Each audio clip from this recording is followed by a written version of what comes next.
Well, to those who might be actually watching this, this is a bastard episode because this is ostensibly a technical test and nothing else, which has taken up so much of our time. Zoom? Yeah, rant about corporate culture.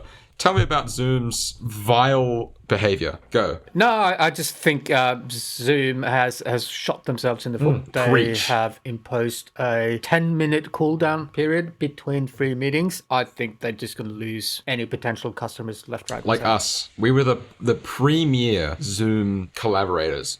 All 50 of our regular viewers went straight to Zoom.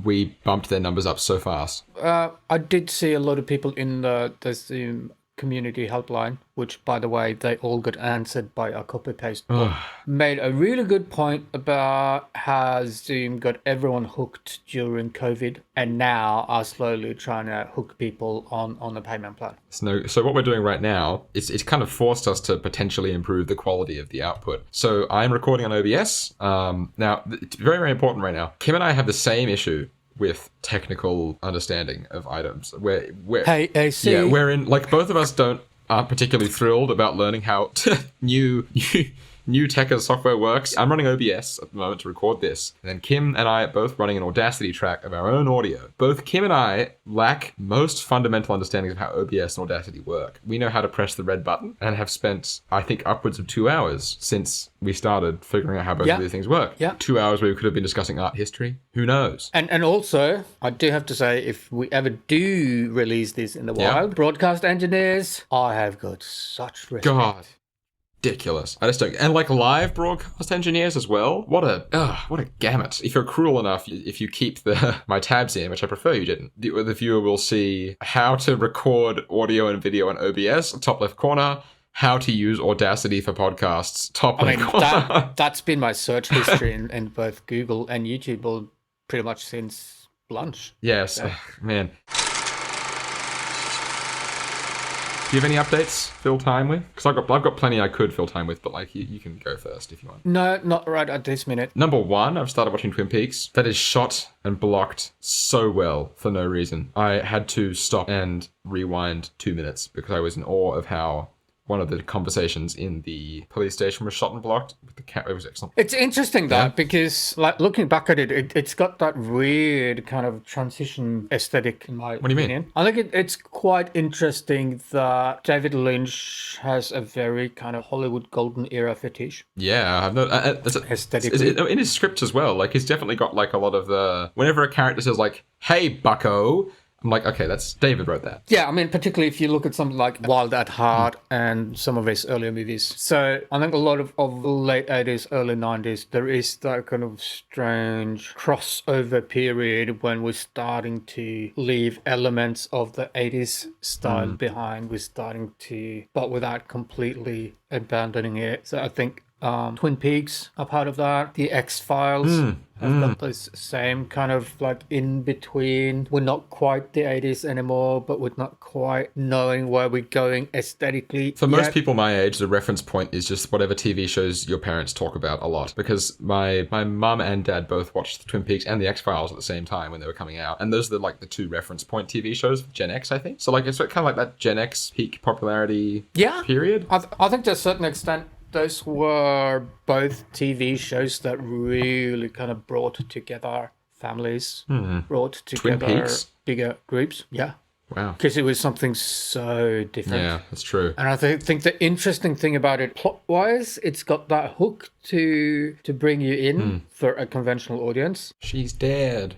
Wrapped in plastic. Norway at the time was a little bit more, how do you put it, parochial? I need to Google what that word means. I hear it all the time and I always forget. Parochial. Oh! So the ABC, BBC equivalent, like the national broadcaster, still only had one main channel. Oh. And the only alternative TV was actual satellite dish or cable, which I would estimate that in the rural areas, maybe 1 in 10 families You had to be bougie to do that. Something like Twin Peaks was actually on the news, as in, the whole nation is paying attention. Oh, wow. Like a little 30-second, 1-minute snippet of like the Lara Croft in the plastic. Yeah. Don't say anything further, by the way. I've only just started watching it. We are talking at a time period here when something like Michael Jackson's black and white music video, because it had all those morphs Yeah. in it, made the news for revolutionary computer effects. Wow. Speaking of revolutionary computer effects, another test required terrible sidebar that we would otherwise not be allowed due to the strict rules of this podcast. I'm starting to admire the Transformers movies more. I feel like there's a cultural shift occurring where people are becoming more and more aware as VFX and the craft of most blockbuster films, like $1 million ones, in the way that the camera work and VFX especially mix together, as that kind of degrades, which is something that I think a lot of people are observing, especially in the VFX end. Like, the Transformers films are potentially some of the most racist and misogynistic mainstream media known in the Western world, like the original ones at least. So if you ignore all of that somehow, the action, the visual effects, it is so strange. I never thought at any point in my life that nearly 15 years after those movies came out, I would look back and be like, that looks better. Anyway, sorry, it's just on my mind. I really enjoyed the first two at the time for just pure visual spectacle. They're great, right? Like they've got some just incredible, like, apparently this is one of those set rumors that could be like I'm trying not to reveal how much I used to watch these movies when I was really small. The Devastator, obviously, which is the giant Decepticon in Revenge of the Fallen that takes a bite out of the Pyramid of Giza, the model and animations were so complex that it blew up a computer, which I am yet to verify, but it's fun to say. The fact that those movies look and sound so good has got a lot to do with not only the fact that they used to pay VFX artists like actual human beings back then, but there's so much happening in camera. I don't think there are any pure VFX shots in those movies. I don't know enough about it to know that, but I do know that Michael Bay is known for 20-odd cameras per production. You've said this before because you couldn't rent some. Right? Yeah. Elaborate. It's a fun story. I was trying to source some Panavision anamorphic lenses for testing for a project and got told that, no, you can't have any because Michael Bay needed 22 matching sets of Panavision anamorphics for Pearl Harbor, and that meant because they had to cannibalize other sets, none were available for the rest of the world. Now, beyond content discussion, I just remember that I literally did a lighting test before we recorded this. I also did a recce today. I've actually done a lot of things that I could be talking about that aren't just content. Took a bunch of photos, talked roughly about blocking with the director, talked about the fake TV we're going to make, checked the outlets, looked at where I could put practicals, that kind of thing. I think it's going to be the first... Don't wince when you hear this. I think it's going to be the first shoot I've ever done where I have key, fill, hair light, like all three of them, which has never happened before. That's fun. Did the TV test today. I had a crack at the flicker setting on my light. We talked about this last week where it was kind of iffy as to whether it would be able to properly replicate a TV. It does not. And I have tested it with a roughly 1-to-1 diffusion, a roughly 1-to-1 silver bounce. I've used video of my actual TV as a reference point. I'll be uploading all of those things to my Instagram at some point soon. When you say video of your TV as a reference, a video of me watching my TV. Sorry, yeah, the TV as a source. I think there are two really important aspects there to ask yourself. Yeah. Is one, does the actual TV look like what you want it to look like? Mm-hmm. And second, do you have a narrative function for the TV in mind? So the TV looks good. I'm happy with it. I think it does a... No. Like I'm not asking like, does it look good? But I think it's easy to fall in the trap of thinking that what the thing looks like in reality is what I want. Must be good and serviceable. Yeah. When we talk narrative filmmaking, I think it's important to split those. Just because I'm actually recording what the thing does, is it doing what I need for my story? I have thought about that. And while I'm not too worried about it at the moment because it's not a super story. It's like a not very narrative or emotionally hefty scene that's happening. But I have thought about the fact that like I don't necessarily just want to recreate the way a TV looks because it might not look suitable, you know? I get very stuck on what the alternative is. If I'm not trying to replicate what the TV looks like, where do I start to know what I want? You know, that's where it gets a bit complicated. For me, then it's like the leading on question is what's the purpose of the TV in the story? What's the purpose of the TV in that scene, in that moment, in that beat? In that scene, it delivers information that the characters then respond to. It's very utilitarian. They watch a news report that announces something and they chat about it. We only see the TV once. It's a news report. It'll be added in post because we're not going to just record a TV. Yeah, it's a whole deal. I'm looking around because I'm seeing if I can The try fungus and do man. a little demonstration. I'll go on while you do that. So my plan is, I'll have a look at my tests, figure out which one I prefer.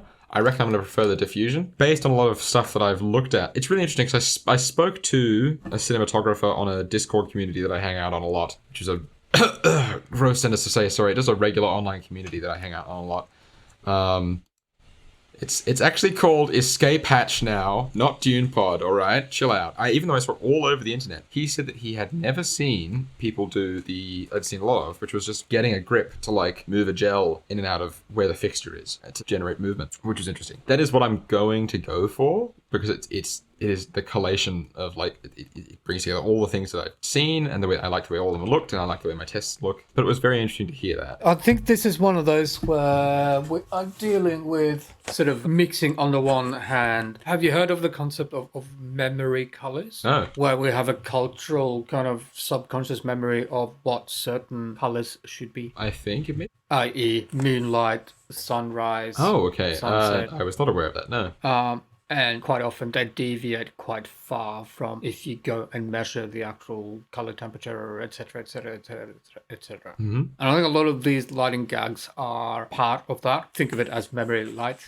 Oh, so I'm make kind of sense? like thinking about what I think a TV looks like, but it's not really. You want to replicate what the audience thinks a TV might look like if like brings light onto people. Not necessarily, but you need to ask yourself that question. Is like, do I want to play on that? Do I want to subvert it? Do I want to do something different, right? And a lot of that comes from old school filmmaking. Right? Now, what I want you to think about is less the color, as in actual changing color. Because if you think of, for the most part, the memory light is that TV light is very, very blue. Because interior, we would shoot a lot of tungsten film stock, and TVs are somewhere in the region of 6500 Kelvin. So it come out very blue. Yeah. So when it is that blue, you're not really seeing the colors off the screen. That is fair, yeah. So if the color doesn't change that much, then what is selling the TV? That's where I would say the flicker or the movement even. Like you could just pass something by the light. So if we look at that, Yeah, I'm looking. so consider, see, we are getting a shadow from the microphone. Yeah. And so if I do, yeah, it's not really going to show. But my point being that when you did your TV test, were you close enough to the background to see your own shadow on the wall behind you? I think so, yeah. That was definitely something I was subconsciously aware of. Oh, what? Taking out the memory card stops the camera.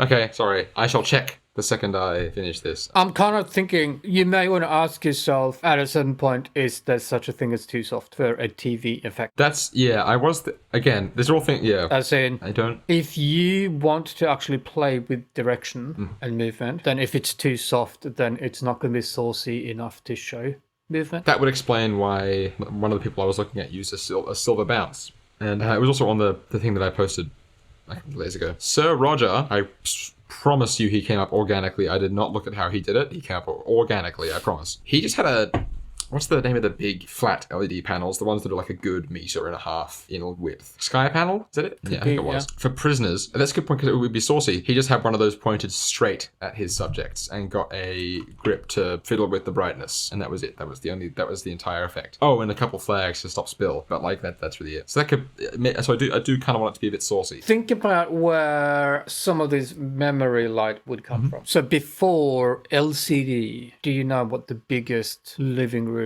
TV was? Like, was the last generation CRT? I wasn't aware what the biggest one was. I know it was the good old CRT, but I'm not sure what the biggest one is. Do you mean in size? Have I completely misinterpreted what you were saying? Actual size. No clue. Might be worth looking into that Okay. a bit. Then think about like what would be a typical viewing distance. I'm not sure we are going to get much usable out of today, to be honest.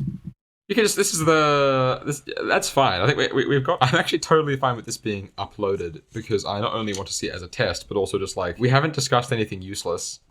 There isn't much of an algorithm that we can ruin, so... That's what I was just thinking. There aren't going to be any people who message us and say, what the is this? Like, You can probably tell that I've been a bit hesitant about like kind of going, how would I go about it? Because I do have a fallback recipe. I would prefer you didn't tell me that because I think it's nice for me to try something first. Good. Okay. Excellent. For better or for worse, you've completely geared me against copying what other people do, which I think is very, very good because it means that I sometimes find better ways of doing stuff. Can I qualify that? It keeps things, I can't qualify it, but it also keeps things nice and difficult for me, which keeps the experimenting up.